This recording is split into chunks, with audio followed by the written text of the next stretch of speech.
Babacar Ly di Dios nekk le artiste plasticien doon le président de l'association dynamique des artistes plasticiens de Thiès mooy kuréel bi ëmb artistes plasticiens yépp yi nekk biir Thiès bokk ci collectif bii ñuy doog a sas ñu tuddee ko C2AT c'est-à-dire collectif des associations d'artistes de Thiès. Donc li waral jotaay bi c'est très simple jamono jële ci ginnaaw vendredi bi passé dañu toog ba ci yàgg madame la directrice du centre culturel convoqué ñu au centre culturel bi ñu ñëwee mu ne ñu ministre de la culture moo ñu envoyé une enveloppe de 1 million de francs pour jàppale toute la communauté artistique de la ville de Thiès.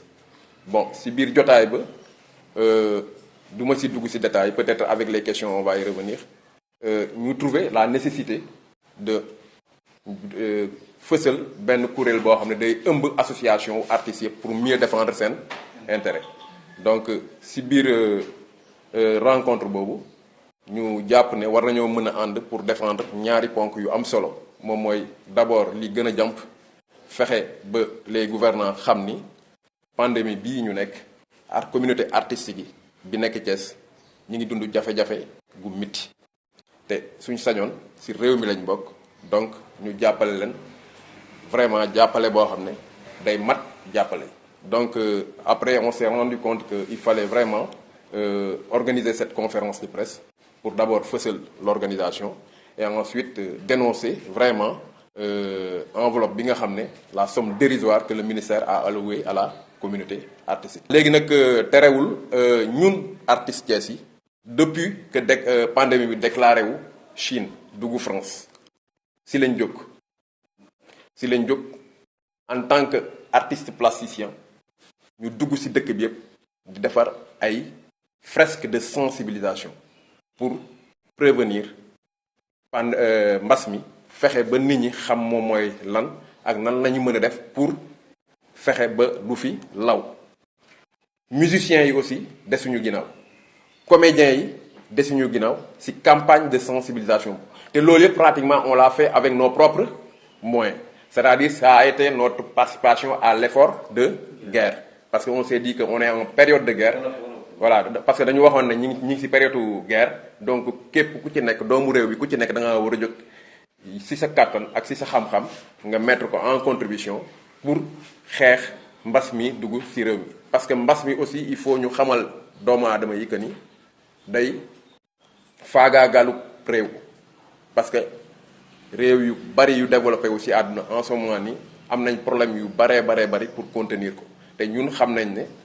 fii ci Afrique surtout fii ñu nekk au Sénégal suñu système de santé attanul yenn pandémie donc vaccin bi ñu am mooy le vaccin de la sensibilisation ak de la discipline des populations.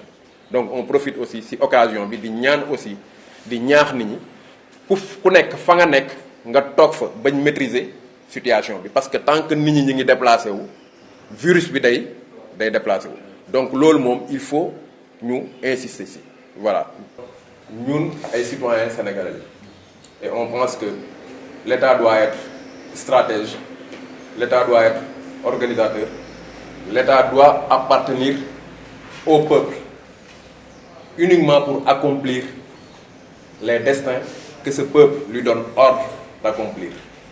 Ñun ci état boobu la ñuy xaar ñu doxee c'est-à-dire soo jógee di gérer une communauté ba mbas mii ñëw ñuy dund situation bu métti bi nga jóg ne da nga leen di dimbali li gën a respectueux d'abord moom mooy nga demoon ba ci ñoom xam la ñuy dund évaluer la ñuy dund pour mën a am une bonne stratégie pour les accompagner.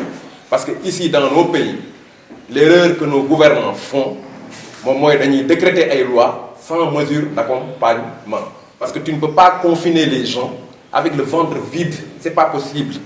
Donc il faut que le ministre de la Culture xam ni enveloppe bi mu envoyé les artistes de Thiès yi rafetlu wuñ ko parce que c'est comme si benn genre sarax la te ñun on n'est pas des indigents qui sont à la quête de la pitance journalière.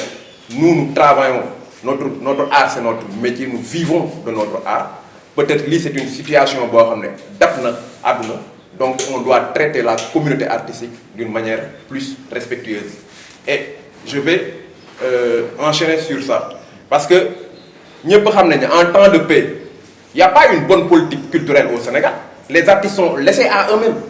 Et pourtant, nous, je peux même dire entre guillemets, on ne les emmerde pas.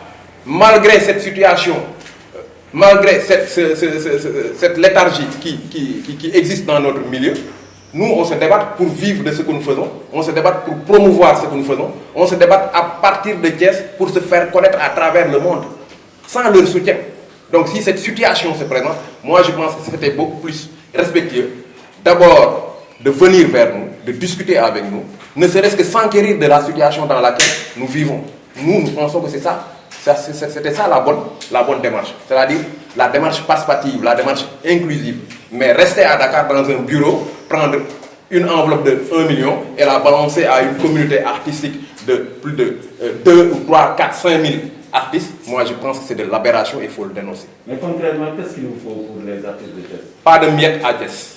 C'est le mot d'ordre. C'est-à-dire s'ils veulent aider les artistes de Thiès, ils n'ont qu'à les aider d'une manière consistante. Quand enveloppe retourne enveloppe, non. Parce qu'au niveau des 10 associations représentées, c'était la question qui s'imposait.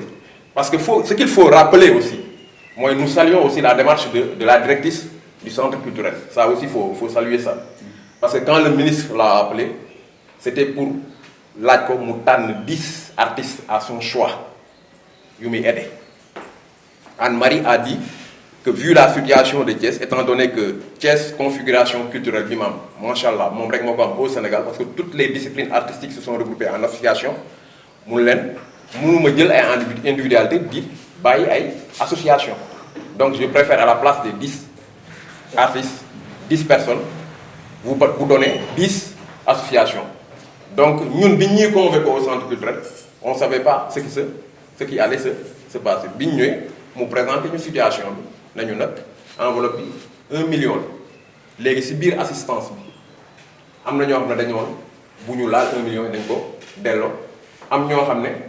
avons pour mettre Anne-Marie à l'aise, pour ne pas la mettre des bâtons dans les roues, vaut mieux prendre ça. Nous avons organiser. Peut-être nous mais et nous, c'était des présidents d'associations qui étaient présents. Il fallait coûte que coûte prendre une décision. Donc on s'est concerté et la loi de la majorité l'a emporté. Nous avons chaque association 100 000 francs. Nous avons utiliser à son niveau. Bon, on s'est dit que, étant donné que ce n'est pas facile de regrouper 10 associations d'artistes en une journée, donc c'était le moment de monter un collectif. Et l'objectif du collectif, c'est d'abord une plateforme pour défendre les intérêts des artistes de Thiès et de promouvoir l'art à Thiès. Donc, nous, comme monter un collectif, nous avons élire un bureau provisoire, ne serait-ce qu'à partir de cette action du ministère qui est dérisoire, nous commençons un plan de pour dénoncer ça d'abord et après constituer la plateforme, faire la prochaine fois, même s'ils pensent qu'ils n'oseront pas le faire. Tu vois? Nous avons 600 000 francs pour l'association Bounek. L'association Bounek, séance tenante, cotisée pour le fonctionnement du collectif. Et c'est à partir de ce fonds qu'on a pu dérouler cette action, qui est l'action première, moi, conférence de presse. Et encore une fois, ce qui est intéressant et ce qu'il y a lieu de retenir, moi je pense que d'abord ça nous a permis de regrouper 10 associations d'artistes qui sont à Thiès en un seul collectif. Ce qui est important et ce qu'il y a lieu de retenir, on est en période de pandémie. Les musiciens ne jouent pas, ne jouent plus. Les comédiens ne jouent plus. Les artistes plasticiens ne peuvent plus vendre leurs œuvres d'art. Ils vivaient de ça. Donc le gouvernement ne peut pas pousser les gens à se confiner dans les maisons, les ventres vides, ce n'est pas possible. Quand tu décrètes une loi, il faut des mesures d'accompagnement. Donc, et il faut que les gens comprennent une chose. Le budget du Sénégal appartient aux Sénégalais. C'est-à-dire, ce que nous faisons, ce n'est pas une demande. Ce n'est pas une demande, ce n'est pas une quête. On l'exige. Parce que c'est eux qui avaient dit qu'ils pouvaient gérer ce pays. Et c'est de leur mission. Donc ils sont obligés d'accompagner les gens dans leur période de souffrance. Voilà.